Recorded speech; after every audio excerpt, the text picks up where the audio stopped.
లో ఉన్నాయంట.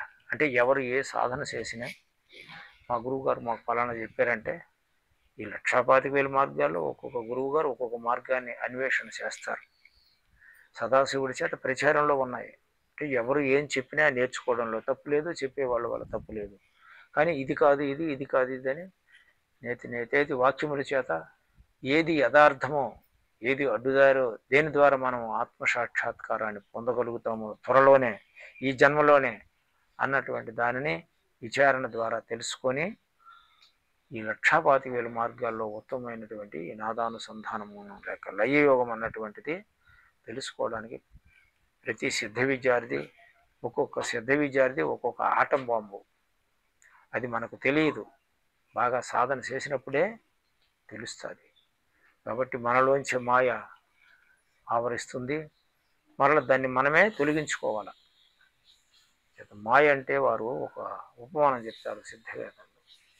ఒక కుండ నిండా కట్టెలు వేసి దానికి అగ్ని పెట్టి దాన్ని రగిల్చి అది బూడిద చేస్తాం.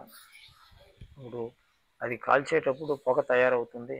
కుండ నిండా అవి కాలిపోయిన తర్వాత కుండ నిండా పొగ అయిపోయింది. ఆ కుండకు మూత కట్టాం, మూత కట్టి ఒక రూములో పెట్టాం. కుండ ఎక్కడుంది? రూములోనుంది. పొగ ఎక్కడుంది? కుండలోనుంది. అదే కుండకు మూత విప్పేసాం. మూత విప్పేసి రూముకి కిటికీలు తలుపులు అన్నీ వేసాం. పైకి వెళ్ళి కూర్చున్నాము. కాసేపు పోయిన తర్వాత తలుపు తీసి చూసాము. కుండ కనిపిస్తుందా? ఎందుకు కనిపించలేదు? పొగ ఎక్కడి నుండి వచ్చింది? అలాగనే ఈ కుండ వంటిది ఘటం. ఇందులోంచి మనం వాయు రూపమాయే వాయువు వచ్చి మనకు మనసు ఏర్పడి మనల్ని మనం తెలుసుకోకుండా చేస్తున్నాం. దీన్ని ఉల్టా చేయాలి. అప్పుడు కుండకు మూత ఇప్పేసిన తర్వాత పొగ ఎక్కడి నుండి? కుండలోంచి వచ్చే కప్పేసింది. మరలా కుండ ఇప్పుడు ఎక్కడుందని చెప్తాము? పొగలో ఉంది. మొదట ఎక్కడుందని చెప్పాము? పొగ ఎక్కడుంది మొదట? ఈ ఉపమానం బుద్ధివంతుడికి అర్థమయ్యేది ఇది ఒకటి చాలు, ఇంకే ఏరియాగా చెప్పక్కర్లేదు. ఎటువంటి ఉపమానం చెప్తాడు అతను? కుండ వంటిది దేహం, ఆ పొగ దానిలోనే ఉంది, దానికి మూత వేసి ఉండేటప్పుడు దానిలోనే ఉంది. అలాగే మనం సర్వేంద్రియాలని శబ్దస్పర్శ అనేటువంటి ఇంద్రియాదుల ద్వారా మనసు బయటికి రాకుండా ఆ జీవశక్తిని ఎవరైతే లలాటంలో ఉన్నటువంటి తురియ సదనంలోనికి ఎక్కించి సహస్రారాన్ని తీసుకుపోతాడో ఇంకా పొగ అన్నది మనకు బయటికి వ్యాప్తం చెందదు, తనకు తానుగా ఉంటాడు. అప్పుడు ఆనందాన్ని పొందుతాడు. అలాగనే మనలో ఉన్నటువంటి ఈ జీవశక్తి ద్వారా మనము లోపలికి వెళ్ళే ప్రయత్నం చేయాలి. 1,25,000 మార్గాల్లో ఉత్తమమైనటువంటి మార్గం అని ఆదిశంకరులు వారు యోగతారావళిలో చెప్తారు. దీని పూర్వ పరంపరలన్నీ కూడా 26 శ్లోకాల్లో వ్యాఖ్యానం చేస్తారు. శ్రీశైలంలో కూర్చొని యోగతారావళి అనేటువంటి గ్రంథం, సాధన పంచకం అనేటువంటి కొన్ని గ్రంథాలు కూడా రాస్తారు శంకరాచార్యులు వారు. ఈ యోగతారావళి అన్నటువంటిది కొంతమందికి ఆ పేరే వినలేదు. ఉత్తరగీతలో విస్తారంగా యోగం గురించి స్వామి చెప్తారు. ఉత్తరగీతలో ఈ రహస్యాలన్నీ కూడా ఉన్నాయి. చాలామంది తనకు తానుగా ప్రయత్నం చేస్తారు. ఇది జ్ఞానం, ఇది జ్ఞేయము, శాస్త్రం జాతుమిచ్చితే అపివర్ష సహస్రాన్ని శాస్త్రార్థం నాది గచ్చితి అంటారు ఉత్తరగీతలో. అర్జున, ఇది జ్ఞానము, ఈ శాస్త్రం ద్వారా ఇది జ్ఞేయ వస్తువు అయినటువంటి పరమాత్మ అని ఎవడుకు వాడు ప్రయత్నం చేస్తే అపివర్ష సహస్రాన్ని వేలాది సంవత్సరాలు అయినప్పటికీ కూడా శాస్త్ర అర్థము నా అధిగచ్చితి, శాస్త్రంలో ఉన్న అర్థం కించెత్తు కూడా వాడికి తెలియబడదని అన్నారు. అందుచేత ఇట్లాంటి శ్లోకాల తాలూకా మర్మం మనకు తెలిస్తే పండితులు కూడా పోయారు. ఇది జ్ఞానము అని శాస్త్రం చదువుకొని పండితులు, ఇది జ్ఞేయ వస్తువు అయినటువంటి పరమాత్మ అని ప్రయత్నము ఎవడికి వాడు ప్రయత్నం చేస్తే పాండిత్యం నేర్చుకొని శాస్త్ర అర్థము నా అధిగచ్చితే అన్నారు. శాస్త్రంలో ఉన్న అర్థం కించెత్తు కూడా తెలియబడదని అన్నారు. పఠతాం శృణుతాం శైవ విష్ణువురు మహత్యం ఉత్తమం అష్టాదశ పురాణాన్ని దశ వ్యాకరణాన్ని క్షణమాత్రస్య యోగస్య కళాన్నారహతి షోడశి అన్నారు. అర్జున ఉత్తరకేపులో చెప్తున్నారు. 4 వేదాల్ని వల్లివేసినప్పటికీ కూడా, శృతులు అంటే వేదములు అని అర్థం, పఠించినప్పటికీ కూడా 4 వేదంలో చతుర్వేద పండితుడైనప్పటికీ కూడా విష్ణువురు మహాత్యం ఉత్తమం, విష్ణు మహాత్యాన్ని తెలియజేసినటువంటి శాస్త్రాలన్నీ చదువుకున్నప్పటికీ కూడా దశ వ్యాకరణాన్ని నవవ్యాకరణాన్ని దశ వ్యాకరణ పండితుడైనప్పటికీ కూడా క్షణమాత్రస్య యోగస్య ఒక క్షణం సేపు యోగనిష్టలో నాసికాగ్రంలో మనస్సును నిలబెట్టి యోగనిష్టలో ఎవరైతే ఉంటారో కళాంనారతి షోడశి అన్నారు. 16వ కళలో 1వ వంతు కూడా కాదని చెప్పి కొట్టిపారేశారు. శాస్త్రాలన్నింటినీ పండితులందరూ ఎగిరిపోయినారు. అందుచేత శాస్త్రాలు చదవడం కొరకే ప్రయత్నం చేయకుండా ప్రతి సాధకుడు కూడా సాధన చేయడానికి ప్రయత్నం చేయండి. మీకు విషయం తెలియబడుతుంది.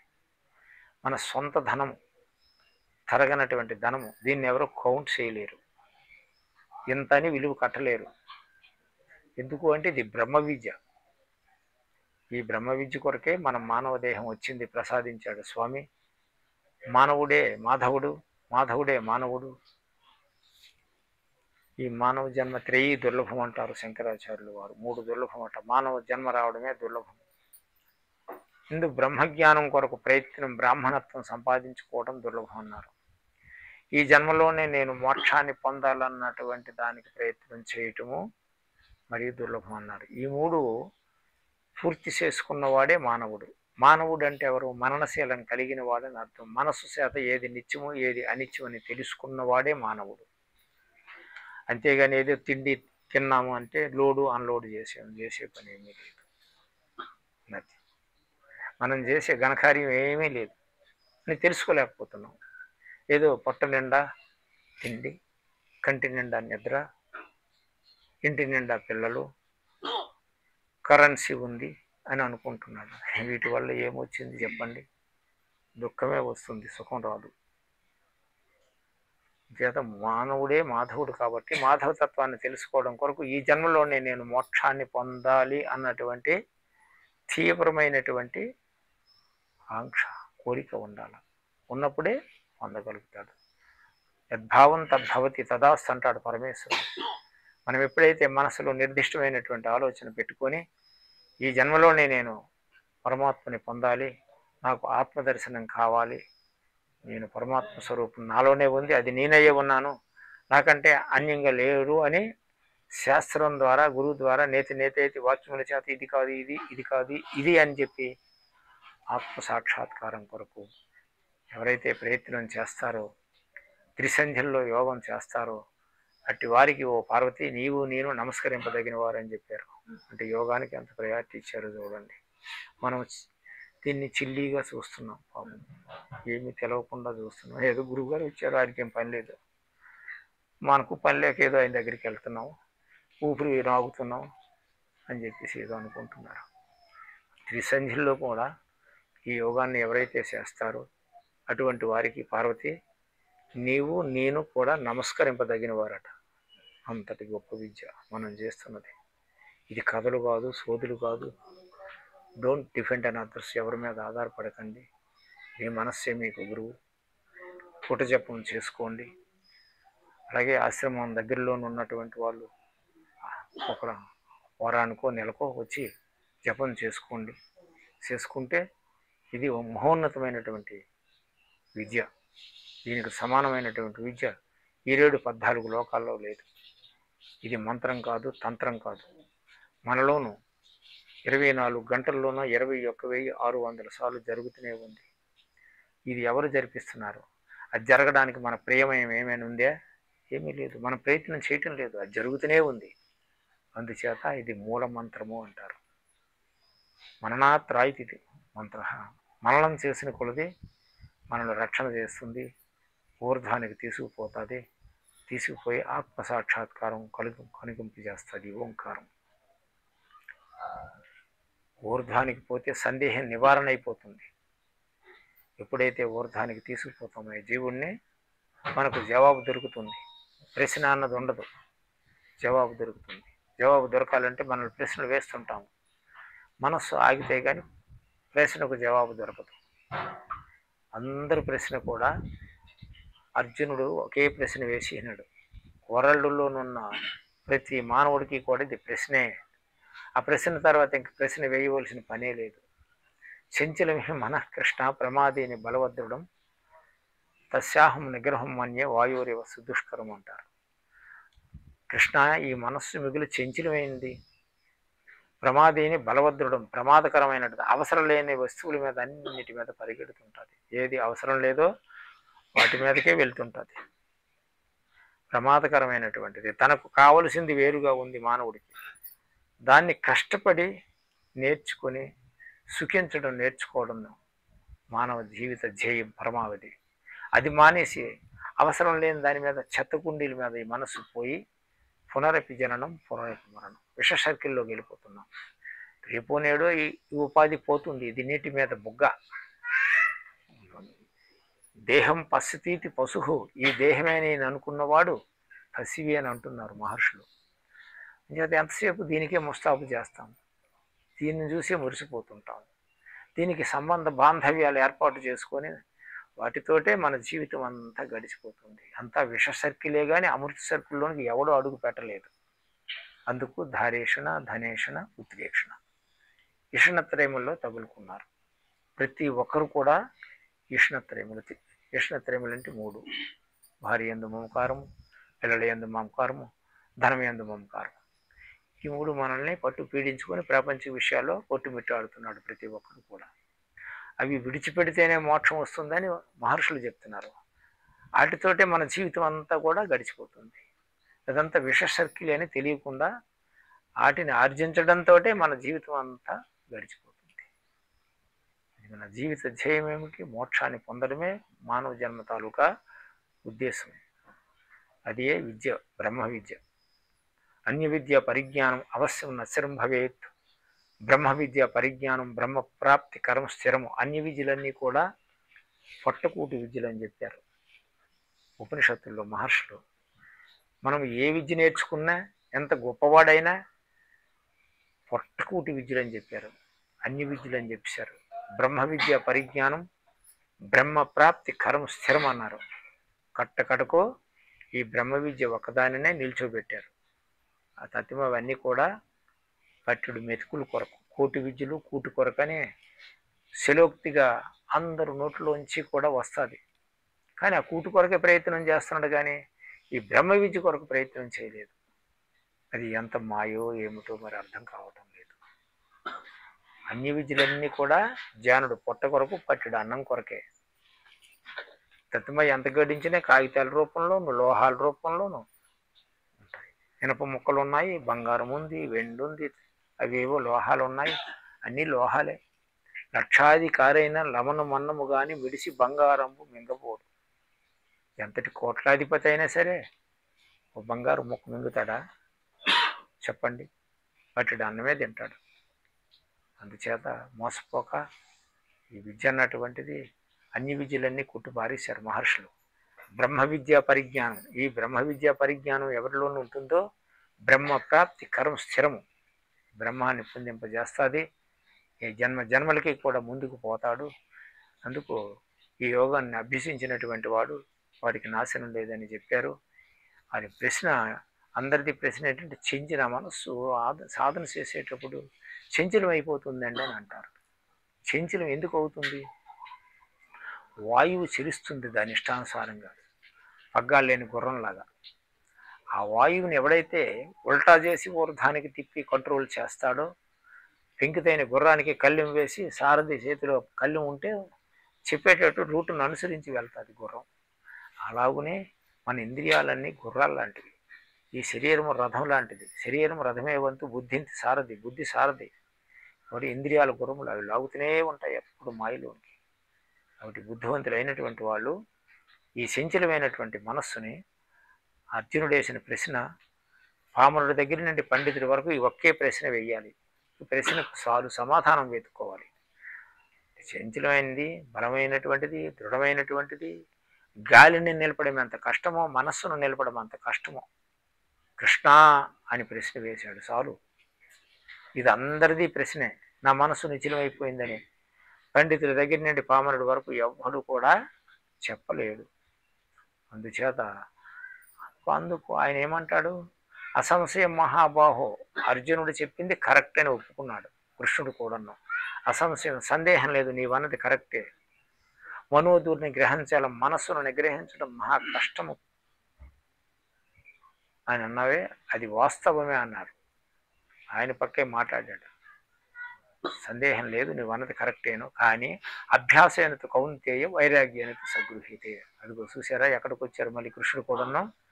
అభ్యాసం చేతను వైరాగ్యం చేతను మన మనస్సుని మనం నిరోధించుకోవాలి అన్నటువంటిది చెప్పారు. అభ్యాస వైరాగ్యం, అభ్యాసం చేయాలి, వైరాగ్యం ఉండాలి. చూసిందల్లా తినేద్దాం, అది కావాలి ఇది కావాలని వెంపర్లాడే మనస్తత్వం ఉన్నవాడు ఎప్పుడు పొందుతాడు? ఎన్ని జన్మలకైనా సరే వాడు పొందలేడు, పొందబోడు. అప్రాప్తంగా ఉన్నటువంటి భగవతత్వం మనం తెలుసుకోవాలని అంటే పట్టుపట్టి ఆ సందేహం లేదు అన్నారు ఆయనే. అభ్యాసేనత కౌంతేయ వైరాగ్యేనత సగృహ్యతే. అభ్యాసము చేతను వైరాగ్యము చేతను అని చెప్తున్నారు. అభ్యాసం అంటే ఇది మనం చేసే సాధనే అభ్యాసం, దాన్నే యోగాభ్యాసం అంటారు. అంటే పరమాత్మను పొందింపజేసే విద్య బ్రహ్మ విద్య, అది యోగం. వైరాగ్యం అంటే వైరాగ్యం ఉండేటప్పుడు దీని మీద మనము ఏకాగ్రత పెట్టుకొని సంసారానికి స్వస్తి చెప్పి అవి తగ్గించుకొని ఆ టైము దీని మీద పెడతారు. అభ్యాస వైరాగ్య తన్నిరోధ, అభ్యాసము చేతను వైరాగ్యము చేతను తన్ను తాను మనస్సును నిరోధింపజేసుకొని తన్ను తాను తెలుసుకుంటాడు. పతంజలి మహర్షి కూడా అదే చెప్తాడు. వేమన్న కూడా అనగ రాగం అతిశి ఇల్లుసు నుండు తినగ తినగవేమో తీయనుండు సాధనమున పనులు సమకూరు ధరలోన విశ్వదాభిరామ నిర్వేమ అని వేమన్న కూడా చెప్తాడు. చేత మహాత్ములందరూ ఒకటిగానే చెప్పారు, అభ్యాసం చెయ్యమన్నారు. కొంతమంది కబుర్లు చెప్పుకుంటారు, కబుర్లు చెప్పుకుంటే అయ్యే పని కాదు, ఇది బ్రహ్మ విద్య. కబుర్లు చెప్తే అయ్యే పని కాదు. అనుభూతి వినాముడు వృధాబ్రహ్మని మోదతే ప్రతిబింబిత శాకాగ్రం ఫలాస్వాదన మోదవద్దు అంటారు వరాహోపనిషత్తులో. అనుభవం లేదే వేదాంతం మాట్లాడకూడదు, నోరు మూసుకొని ఉండాలి. పెద్దలు చెప్పింది వినాల, విని తెలుసుకొని తెలుసుకోవడం కొరకు ప్రశ్నించవచ్చు. ప్రశ్నించిన తర్వాత సమాధానం కావాలని అంటే సాధన చెయ్యాలి. అందుచేత అనుభవం చెట్టు చివరన ఉన్నటువంటి ఫలము నీటి ప్రతిబింబిత శాకాగ్రం, నీటిలో దాని ప్రతిబింబం కనిపిస్తుంది. ఆ ఫలాన్ని తీసుకొని నేను ఆ ఫలాన్ని తిన్నాను, ఎంత టేస్ట్గా ఉంది, ఎంత తీపిదనాన్ని ఉంది అని చెప్పడం లాగా ఉంటుందని చెప్తున్నారు. ఎందుకు అంటే ప్రతిబింబాన్ని చూసి నేను పండు తిన్నాను, అది మంచి టేస్ట్గా ఉంది, చక్కగా మంచి రుచిగా ఉంది అని చెప్పేసి చెప్పడం మొదలెట్టినట్టు ఉంటుంది అని చెప్పి శాస్త్రకారులకి పండితులకి ఈ శ్లోకము దుడ్డు దెబ్బ పెట్టింది. చాలా అనుభవం కావాలి. అనుభవం కావాలని అంటే యోగం చేయాల్సిందే ఎవరైనా. ప్రతిబింబం ఏంటి, దాన్ని తినడం ఏంటి, దాన్ని టేస్ట్ను అనుభవించడం ఏంటి, అలాగే పుస్తకాలు చదువుకొని పూజలు చేసి అక్కడికి వెళ్ళాము, కుంభమేళాకి వెళ్ళాము, ఉత్తరాది చేసాము, దక్షిణాది వెళ్ళాము, ఏమొచ్చింది చెప్పండి? ఏమీ రాదు.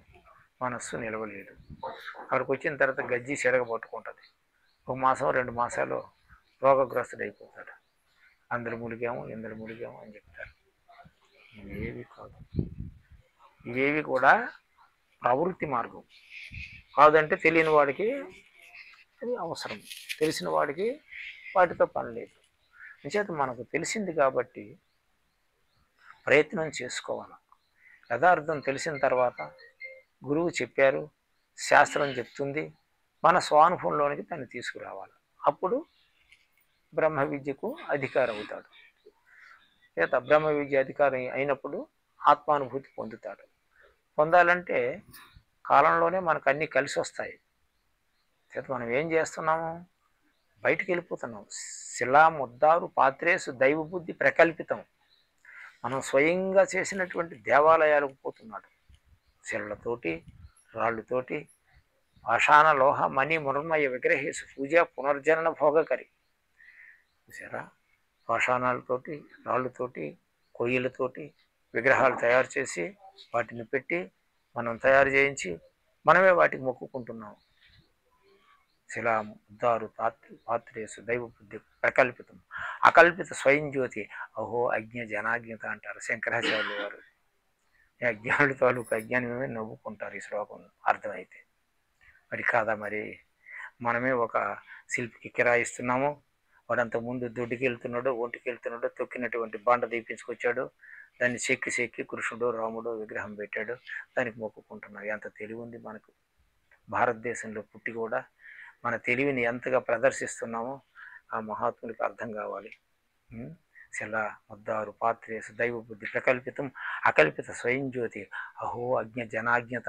ఆశ్చర్యకరంగా చెప్తున్నారు ఈ శ్లోకాన్ని ఆ శంకరులు వారు. ఎంత జ్ఞానాన్ని అందించాడో మహానుభావుడు. మరి కాదా మరి మనమే తయారు చేసుకున్నాం. ఒక శిల్పికి కిరాయి ఇచ్చాడు ఒక భక్తుడు, అది తీసుకొచ్చి విగ్రహం తయారు చేశాడు, దానికి కోటింగ్ వేశారు, కోటింగ్ వేసి దానికి కోవిలు కట్టారు, నమస్కారం చేస్తున్నారు. అయితే ఇది ఎందుకు పెట్టారు? అజ్ఞ జనాజ్ఞత అని అంటున్నారు. అజ్ఞానం ఉంది కాబట్టి పెట్టారు. అయితే ఇప్పుడు అదే పనే అజ్ఞానంలోనే ఉండాలా? మరి పైకి వెళ్ళడానికి మార్గం లేదా? మరి గురువులు ఈ శాస్త్రాలు ఈ పండితులు ఏం చేస్తున్నారు? ఈ భక్తుల మాట ఏంటి? వీళ్ళందరూ కూడా వేషధారులు. ఈ గురువులు మొట్టమొదట మాలాంటి వాళ్ళు వేషధారులు, మరి పండితులు మరీ వేషధారులు, భక్తులు అంతకంటే వేషధారులు. అది పుట్ట మీద కొట్ట బుజ్జి వచ్చినట్టు యోగి వేమన్న ఎంత సత్యాన్ని చెప్పారు. పుట్ట లోపల ఉన్న పావుని కర్ర పట్టుకుని పుట్ట మీద మోదితే సస్తుందే చెప్పండి. అలాగే పూజలు చేస్తారు, అక్కడికి వెళ్తారు, ఇక్కడికి వెళ్తారు, ఆ గురువు అంటారు, ఈ గురువు అంటారు. ఏది చేస్తాము అర్థం కావటం లేదు. తీర్థే దానే జపే యజ్ఞే కాష్టే పాషాణకే సదా శివం పశ్యతి మూఢాత్మ. తీర్థంతం చేశారు, ఉత్తరాది వెళ్ళాను, దక్షిణాది వెళ్ళాను, గొప్పలు చెప్పుకుంటుంటారు, గర్వంగా చెప్తారు. నేను తీర్థాలు వెళ్ళాను, హిమాలయాలకు వెళ్ళాను, కుంభమేళాలకు వెళ్ళాను. ఏటి వచ్చింది? రోగం వచ్చింది, జ్ఞానం రాలేదు. అదే వస్తుంది. ఎల్లుళ్ళందరూ కూడా అటెండ్ వచ్చిన తర్వాత కొన్ని మాసాలకు సృష్టి అయిపోతున్నారు. అందుకు చెప్తున్నది దర్శనోపనిషత్తులు. తీర్థే దానే జపే యజ్ఞే కాష్టే పాషాణకే సదా శివం పశ్యతి మూఢుడట. ఇంత కష్టపడి వీడు చేస్తే ఆ శ్లోకంలోని మహర్షులు ఏమో వారు మూఢుడరా అన్నారు. అయితే ఎక్కడున్నాడని మళ్ళీ ప్రశ్నిస్తారంటే శివే దేహే ప్రతిష్ట. ఈ మాట్లాడుతున్నవాడు ఎవడు? మాటలు ఎక్కడి నుండి వస్తున్నాయి? ఎవరు మాట్లాడుతున్నారు? మీలో నుండి వింటున్నాడు, నాలో నుండి చెప్తున్నాడు. ఇద్దరు ఉన్నారా? చెప్పండి. దేహం చూస్తే భిన్నంగా ఉన్నాయి. దేహే శివే దేహే ప్రతిష్ఠిత. ప్రతి దేహంలోనూ ఉన్నాడు, సర్వభూతాల్లో ఉన్నాడు. కానీ భూతే వ్యవస్థిత, ప్రతి భూతంలోనూ కూడా ఉన్నాడు అని చెప్తున్నారు. శివే దేహే ప్రతిష్ఠిత. అంతస్థం మాం పరిస్థితి అస్తస్తుంటున్నా. అస్తంలో పాయసం ముద్దుంది, ఇలా తినడం తెలవక ఇలా నాకాడు, ముద్దేమైంది? కింద పడిపోయింది. ఇంకా నాకడానికి ఏం రసం ఉంటుందా? ముద్దే పోయింది. మూలానికి నష్టపోతాడు. Time is a clever thief. తెలివైన దొంగ. వయసు పైబడుతుంది. ఇప్పుడు మనం చూస్తున్నాం కదా, నేను గురువమ్మ గారు వచ్చారు కదా శిష్యులతోటి, ఆమెను ఏం చేసాము, మన మేనేజర్ గారు వెళ్ళి కారు మీద తీసుకొచ్చారు, మళ్ళీ దారి పెట్టారు, కుర్చీలో కూర్చోబెట్టాము, యోగం చెప్పాము, వెళ్ళిపోయారు. ఇంకొక అతను పెద్ద అతను ఉన్నాడు హైదరాబాద్ నుండి వచ్చి, ఆయన కూడా పాపము లేవనెత్తడం చేయడం చేస్తున్నాం. రేపు మనకు ఆ దశరాది శరీరానికి చెప్పండి వచ్చే లోపునే నీకు సెన్స్లెస్ సిగ్గులది లేదు కాబట్టి ఆ పని చేస్తున్నాం. తినడము, లోడు అన్లోడు, ఒక మాటలో చెప్పాలంటే ఇది కథ. అంతకంటే ఘనకార్యం చేయటం లేదు. చెప్తున్నారు వాళ్ళు, అస్తంలో ఉన్న పాయస పొడిని ముందుగా తిను, నీ లోపటే ఉంది ఆ పరమాత్మ స్వరూపం, దాన్ని ఆస్వాదన చెయ్యు.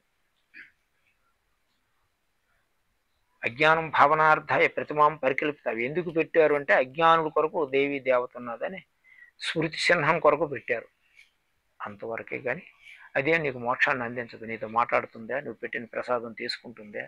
చెప్పండి. అది కృత్రిమం మనం చేసి పెట్టుకున్నాం, దానికి మొక్కుకుంటున్నాం. అహో అజ్ఞ జనాగితే అని ఆయన ఆశ్చర్యకరంగా ఆ శ్లోకంలో చెప్తాడు. అయోగిన, యోగం తెలియనటువంటి వాళ్ళకి నీకు యోగం తెలిసిన, మరి తెలిసిన అనుకుంటూ మళ్ళీ ఏంటి ధనార్థం? దాన్ని విడిచిపెట్టేసి మళ్ళీ నువ్వు అదే పని చేస్తున్నావు. మరి ఇంకెక్కడ నీవు యోగం అవుతావు? ఎక్కడ నువ్వు యోగం చేసినట్టు? అంటే ఒక గురువుకు నమ్మరు, ఒక దేవుణ్ణి నమ్మరు, ఏవేవో పిచ్చి పనులన్నీ చేస్తారు, దాని వరకు తుది వరకు నిలబడరు. నిలబడినప్పుడు ఎక్కడ దొరుకుతుంది చెప్పండి? నమ్మాలి, మూఢంగా నమ్మకూడదు. ఆచార్యుడు ఎటువంటి వాడై ఉండాలంటే అద్వైతారకోపనిషత్తులో చెప్పారు.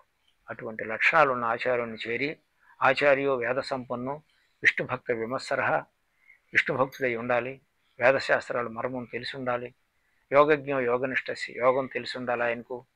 యోగం తెలిస్తే సరిపోదు, యోగ నిష్టలోనే ఉండాలి. తస్మాత్ యోగాత్మక సదా చూసి, యోగం చేత సదా అంతఃకరణం శుద్ధి కలిగినటువంటి వాడై ఉండాలి. అటు గురువు దగ్గరికి వెళ్ళి వంగి వందనం చేసి, పరిప్రశ్న అయిన సేవయో ప్రశ్న వేసి సేవ చేసి ఆయన మనస్సును సంతోషపెట్టి, ఉపదేక్షంతితే జ్ఞాననాం తత్వరచనం, తత్వాన్ని దర్శించినటువంటి మహాత్ములు మీకు తత్వాన్ని గురించి చెప్తారు అర్జున అని చెప్పి ఆ శ్లోకంలో చెప్తున్నారు. ఆయన అలా చేశాడు, చెప్పాడు. మహానుభావుడు లోక కళ్యాణం కొరకు 12 ఏళ్ళు సాందీపుల వారి పంచలో సేవ చేశారు. ఇప్పుడు గురువులు 12 శిష్యులు వచ్చి గురువు దగ్గర సేవ చేస్తున్నారా? ఆ గురువు తపస్సు చేస్తున్నాడా? వాడు శాస్త్ర మర్మాలు తెలుసుకున్నాడా? వాడికి యోగం తెలిసినా తెలియదని విచారణ చేయండి. విచారణ జాయితే జ్ఞానం. Don't depend on others. ఇతరుల మీద ఆధారపడకండి. మీ మనస్సు చేత విచారణ జాయితే జ్ఞానం. ఈయన ఆచార్యుడు అవునా కాదా, ఆచరించాడా లేదా? ఆచార్యుడు లక్షణాలు చెప్తున్నారు అద్వైతారకోపనిషత్తులు. మాట్లాడితే నోరు విప్పితే శాస్త్రం ప్రమాణం వేసి చెప్పాలి. ఇది శాస్త్రం, ఇది నా అనుభవం. ప్రథమ శాస్త్ర దృష్టాంతం, ద్వితీయం గురుర్వాక్యం, తృతీయం ఆత్మానుభూతి, మూడవది ఏంటి? తన అనుభవం పొందాలా. అనుభవం పొందినప్పుడు ఎవరికి చెప్పవలసిన పని లేదు. అవర్ మైండ్ ఈజ్ గురువు. నీ మనస్సే నీ గురువు అయిపోతుంది. గురు శిష్యుడు గురుతగుని అంటాడు వేమన్నా. అప్పుడు గురువు వేరు, శిష్యుడు వేరు కాదు. భూతే భూతే వ్యవస్థిత, సర్వకర్మ అధ్యక్షుడు పరమాత్మ, సర్వభూతాల్లోనూ ఉన్నాడు. అందుచేత ఆత్మ ఎక్కడుందంటే సర్వభూతాల్లోనూ ఉన్నాను. సమూహం సర్వభూతేషు నమే ద్వేషేస్తు ప్రియ అప్రియ, నాకు ప్రియులు కానీ అప్రియులు కానీ లేరు అర్జున అని చెప్పి చెప్తున్నారు. కాబట్టి మనము బుద్ధిగా శాస్త్రమర్మాలు తెలిసినవాడు ఆచార్యుడు, శాస్త్ర రహస్యాలు చెప్పినటువంటి వాడు, తపస్సంపన్నుడు, మహాభక్తుడై ఉండాలా. యోగజ్ఞం యోగం తెలిసి ఉండాలా. యోగం తెలిసి సరిపోదు ఆచార్యుడికి, యోగ నిష్టలోనే ఉండాలా. యోగ నిష్టలో నుండి చెప్పాలి. తస్మాత్ యోగాత్మక సదా, యోగం చేత సదా అంతఃకరణ శుద్ధి కలిగినటువంటి వాడు అయి ఉండాలా. అటువంటి వారి దగ్గరికి వెళ్ళి వంగి వందనం చేసి తెలుసుకొని సేవ చేసి ఆయన అనుమతి పొంది ప్రశ్న వేయు అర్జున అని చెప్పేసి మనకు భగవద్గీతలో స్వామి చెప్పారు. కాబట్టి ఇన్ని ఫండమెంట్లు ఉన్నాయి. ఈ ఫండమెంట్లు ఏది మనం పాటించడం లేదు కాబట్టి మనకు ఈ బ్రహ్మ విద్య పూర్వం మహర్షులు పొందినటువంటి అనుభవాలు మనకు రాకపోవడానికి కారణం ఇది. అందుచేత పొరపడకుండా ఆత్మ సోదరి సోదరులందరూ కూడా ఇది కథ కాదు, సోది కాదు, ఎక్కువ చెప్పవలసిన పని లేదు.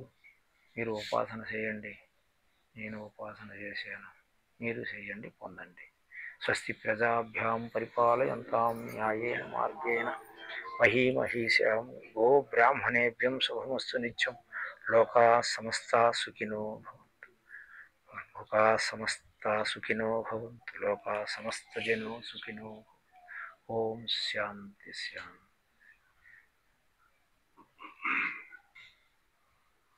రామా, నేను ఇప్పుడు సమాధిలో నుండి మాట్లాడుతున్నానని. ఇప్పుడు నేను చెప్పేది కూడా మీరు అర్థం చేసుకుంటే సమాధిలో నుండి నేను ఏం చెప్పానో నాకు అర్థం కాదు.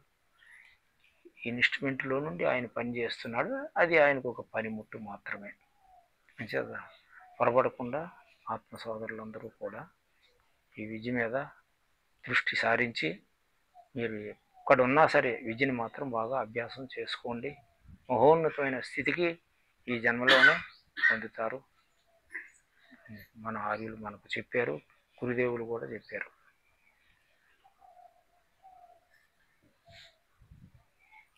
టైం ఎంత అయింది? నిశ్శబ్దం బ్రహ్మం అంటున్నారు. ఎందుకు అరుస్తున్నారు మరి? సెన్స్లెస్, సిగ్గు లజలేదు. శాస్త్రాలు చదువుకున్నాం, నేను భగవద్గీత చెప్తాను, నేను పాండిత్యం నేర్చుకున్నాను, నేను లలితా సహస్రనామం చదువుతాను, పాడతాను, ఆడతానంటే దానికి అర్థం ఉందే? నిశ్శబ్దం బ్రహ్మం అని మీరే చెప్తున్నారు.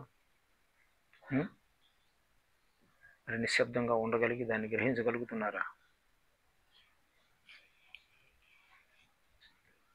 శబ్దం ద్వారా ఎంతమంది ఉన్నారు, నిశ్శబ్దం ద్వారా ఎంతమంది ఉన్నారు, మీరు కొంచెం క్యాల్కులేట్ చేసి చెప్పండి. నాకు ఒకసారి ఆలోచించి చెప్పండి. సమాజంలో తిరుగుతారు కాబట్టి నేను సమాజంలోనికి వెళ్ళటం లేదు కదా, ఏదో ఇక్కడ ఉంటాం అక్కడ ఉంటాం అంతే, అడవిలోను. మాకేం తెలుసు? మీకే తెలుసు. కాబట్టి ఎంతమంది శబ్దం చేసి పరమాత్మను పొందుదామని చూస్తున్నారు, ఎంతమంది నిశ్శబ్దంలోకి వెళ్ళి పరమాత్మను పొందుదామని చూస్తున్నారు? పర్సెంటేజ్ తెలిసి చెప్పగలరా? ఏమయ్యా చెప్పలేరా? రాజులు ఆచరించేవారు. నాకైనా ఒక విద్య ఇచ్చి మన పెరట్లోకి వచ్చింది. ఎక్కడ శివానంద, ఎక్కడ రాజులు, ఎక్కడ పున్నపరెడ్డిపేట, కొమరెడ్డిపల్లి, ఏంటి మనం ఏటి వేదాలు చదివామా, ఏటి తెలియదు. తెలియని వాళ్ళకి ఈ విద్య దొరికింది. చేసిన వాడే గొప్పవాడు. వాల్మీకి ఏం చదువుకున్నాడు చెప్పండి? కొన్ని చరిత్ర దగ్గరికి వెళ్దాం. మనం పొరపాటుతున్నాం కానీ వాల్మీకి చదువుకున్నాడా? మరి ఏం చేశాడు అతను? తపస్సు చేశాడు. రాముడు రాకపోవడమే రామాయణాన్ని రచించాడా లేదా? సరే, వాల్మీకి ఎప్పుడు వాడు పాతకాలం మనిషి. నిన్నగాక మొన్న వీరబ్రహ్మేంద్ర స్వామి వారు, యోగి వేమన్న గారు, మన శివానంద పరమహంస, మా గురుదేవుడు రామానంద పరమహంస, వాళ్ళు ఏం చదువుకున్నారు చెప్పండి? వేమన్న ఏం చదువుకున్నాడు? విలాస పురుషుడు అయిన వాడు ఏమయ్యాడు? మొదట బట్ట లేదు, తోదను బట్ట లేదు, మధ్య బట్టగట్ట నగుబాటు కాదని అవధూత అయిపోయాడు. ఆయన చెప్పిందే వేదాంతం, ముక్కుసూటిగా చెప్పాడు. ప్రతి పద్యంలోనూ కూడా యోగమే చెప్పాడు. హంస యోగం సరిపాటి అవని గలదే, సంశయించను మదిలో శంకరుండు, ధ్వంసమునరించి ఎరుకను దర్పణ మనసి విశ్వదాభిరామ వినిరోగమంటాడు. హంసయోగం అన్నాడు. అది సిద్ధ విద్య. సోహం మంత్రం జరుగుతూనే ఉంది కదా, దానికి సంబంధించి దానితో సమానమైనటువంటి విద్య అవని అంటే భూమండలం మీద ఎక్కడైనా ఉందే అని అడిగాడు. ఆయనే ప్రశ్నించాడు. అవని కలదే, కలదే అంటే ఉందా? చూసారా? హంసయోగం. మనం చేసేది ఏ యోగము? అజప గాయత్రి, హంసయోగము, సోహం మంత్రము, ప్రణవోపాసన, ప్రాణాయామం, అన్ని పేర్లు దానికే. అవని కలదంటే భూమండలంలో ఎక్కడైనా ఉందా? దీనికి సరిపాటి అంటే దీంతో సమతుల్యమైనటువంటి యోగ విద్య ఎక్కడైనా ఉందా ప్రపంచంలోనూ? సంశయించను మదిలోన శంకరుండు, ఈశ్వరుడే సందేహం పడ్డాడట. పడి ధ్వంసం అనరించి ఎరుకను దర్పణం మనసి, ఎరుకను దర్పణం చేసి అంటే లేకుండా చేశాడు, మనస్సు లేకుండా చేశాడు. దాన్నే అమనస్క యోగము అంటారు. అమనస్కం అంటే మనస్సు లేదని అర్థం. మనస్సు లేకపోతే ఏది ఉంది? ఏది ఉంది అది ఉంది. దాని గురించి చెప్పడానికి ఇంకొకరు ఎవరు ఉన్నారు? రెండు లేవు కదా అక్కడ. అందుకు ముందు తారక విద్యను చెప్తారు ఆచార్యులు వారు, రామచంద్రులు వారు ఆంజనేయ స్వామి వారికి చెప్తారు, సీతారామయ్య స్వామి. తారకం మనస్సుద్ధి కారకం, గర్భ జన్మ జర మరణ మహా దుఃఖ భయం దాటిపోతారు. పుట్టడము, చావు, జన మరణాలు ఉండవు వాడికి, తారక విద్యను అభ్యాసం చేసిన వాడికి. తరువాత సాంఖ్యం విచారణ చెప్తారు. తదుపరి అమనస్కులోకి వెళ్ళిపోతాడు. అమనస్కులోకి వెళ్ళిన తర్వాత పూర్ణబోధ వాడికి అర్థం అవుతుంది. ఇదేంటి? ఏంటది? పూర్ణానికి సాంకేతికం ఏంటయ్యా? నువ్వు ఎక్కడి నుండి వచ్చావు? పూర్ణంలోంచి వచ్చావు. ఓం పూర్ణమద పూర్ణమిదము, అది పూర్ణమే. ఆయనలోంచి వచ్చినటువంటి సృష్టి కూడా పూర్ణంగా మాయతో నిండుకొని ఉంది. ఆ పూర్ణంలోంచి పూర్ణం వచ్చింది. ఈ పూర్ణంలోని కొట్టుమిట్టాడుకుంటున్నాను. ఇదేంటిది? అమావాస్య. అదేంటది? పూర్ణం. నువ్వు ఎక్కడి నుండి వచ్చావు? దట్ ఈజ్ ఏ జీవ. ఇక్కడి నుండి వచ్చావు, ఇక్కడ నిల్చున్నావు, నిల్చొని ఇక్కడికి వచ్చేస్తున్నావు అవుట్ సైడ్కి. మళ్ళీ దీన్ని ఇటు తిప్పుకంట అయిపోయింది వేదాంతం. అర్థమైందా? జీరో అంటే ఏమిటి? అక్కడ మ్యాటర్ లేదని దాని అర్థం. జీరో అంటే సున్నా, అంటే ఏది లేదు అనుకుంటున్నాడు. ఏది ఉంది అది ఉంది, ఇదంతా లేదు. అందుకు ఓం పూర్ణమద పూర్ణమిదం పూర్ణస్య పూర్ణమాదాయ పూర్ణమేవ అవశిష్యతే అని అంటున్నారు. ఇది కాదని మనకు తెలిస్తే, అది ఉందని తెలిస్తే, నాసతో విద్యతే భావో నా భావో విద్యతే సతతం ఉభయోర్ అంతరం జ్ఞాత్వ అని చెప్పాడు కదా స్వామి. అర్జున, ఉన్న వస్తువు ఎప్పుడు ఉండనే ఉంది, దాని అవినాశి అయినటువంటి ఆత్మస్వరూపము, దాని శస్త్రాలు ఛేదించవు, అగ్ని దహింపబడదు. అలాగునే ఈ దేహాలు ఇవన్నీ ఉండిపోతున్నాయి. పోయినటువంటి దాని గురించి నీవు విచారణ చేస్తున్నావు. ఎప్పుడు ఉండనే ఉంది ఒక వస్తువు ఇప్పుడు మాయలోనే కొట్టుమిట్టాడుకుంటూ వస్తుంది, వృద్ధి చెందుతుంది, పోతుంది అని ఈ రెండింటి గురించి వివరణ ఎవరికైతే తెలుస్తుంది వాడు తత్వవేత్త అని చెప్పాడు. నాసతో విద్యతే భావం. ఉన్న వస్తువు ఎప్పుడు ఉండనే ఉంది, దాని ఉనికిని తెలియాల. నా భావం విద్యసే సతత్వం, ఎప్పుడు దానికి వృద్ధి క్షాదులు లేనే లేవు. భగవంతుడు పుట్టడము, పెరగటము, వృద్ధి చెందటము, లయమౌడిపోవడం అవి భగవంతుడు కాదు. భగవంతుడు పుట్టడం ఏంటి? ఇప్పుడు కృష్ణుడు ఉన్నాడు, పుట్టాడా లేదా? ఇప్పుడు యేసు ఉన్నాడు, పుట్టాడా లేదా? మరి వీళ్ళు భగవంతుడా చెప్పండి? భగవతత్వాన్ని తెలుసుకున్న అవతార పురుషుడు వాళ్ళు తెలుసుకొని అవంటి భూమి మీద అవతరించి వాళ్ళు తెలుసుకొని ఆ తెలివిని మనకు అందజేసి వెళ్ళిపోయారు. భగవంతుడు అసలు పుట్టడం లేదు, సావను లేదు, వృద్ధి చెందను లేదు. అదే పూర్ణిమ అంటే అంతటా నిండుకొని ఉన్నది. మనం ఇప్పుడు ఎక్కడికి వచ్చి ఉన్నాం? పూర్ణిమలోంచి ఎక్కడికి వచ్చి ఉన్నాం. దట్ ఈజ్ ఎ జీవ లక్షణం. ఇప్పుడు మనం ఏం చేయాలి? యోగ ద్వారా అది కలపాలి. అందరూ ఎక్కడి నుండి వచ్చి ఎచ్చటి నుండి వచ్చితేవో అచ్చటికి ఏగుట ప్రాణికోటికి నైజం అన్నారు. మనం బ్రతికి బట్టగట్టి ఉండగా ఎక్కడి నుండి వచ్చామో అక్కడ కలపాలి. ఈ జీవుడిని మరల తన స్వస్థానంలో కలపాలి. వచ్చాడు ఆగ్నేయ చక్రంలో ఆర్డర్ వేస్తున్నాడు.